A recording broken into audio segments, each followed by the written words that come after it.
സർവപാപങ്ങളും തീർക്കുന്ന വ്രതം തന്നെയാണ് മഹാശിവരാത്രി. അതിൽ പിതൃക്കൾക്ക് മുക്തി ഉണ്ടാക്കി കൊടുക്കാൻ പറ്റുന്ന ഒരു വ്രതമാണ്.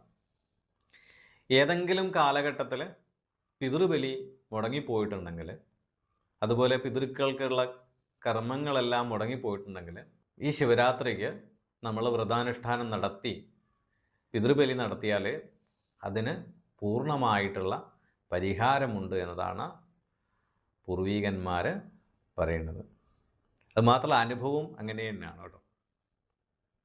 മഹാദേവൻ ലോകത്തിൻ്റെ മുഴുവനും അച്ഛനാണ്. ആ പരമാത്മ ചൈതന്യ സ്വരൂപത്തിൻ്റെ അകത്താണ് നമ്മളെല്ലാവരും ഉള്ളത്. അതുകൊണ്ട് തന്നെ ആ മഹാദേവനെ നമ്മൾ ഈ ദിവസം വ്രതാനുഷ്ഠാനത്തോടു കൂടി പൂജിച്ചിട്ട് പിതൃബലി നടത്തുകയാണെങ്കിൽ തീർച്ചയായിട്ടും ഭഗവാൻ ആ ദോഷത്തിൽ നമുക്ക് മുക്തി ഉണ്ടാക്കിത്തരും. അതുപോലെ നമ്മുടെ പിതൃക്കൾ മുക്തിയാവുകയും ചെയ്യും. ഈ പിതൃക്കൾ മുക്തിയായില്ലെങ്കിൽ നമുക്ക് വലിയ പ്രയാസങ്ങളുണ്ടാവും.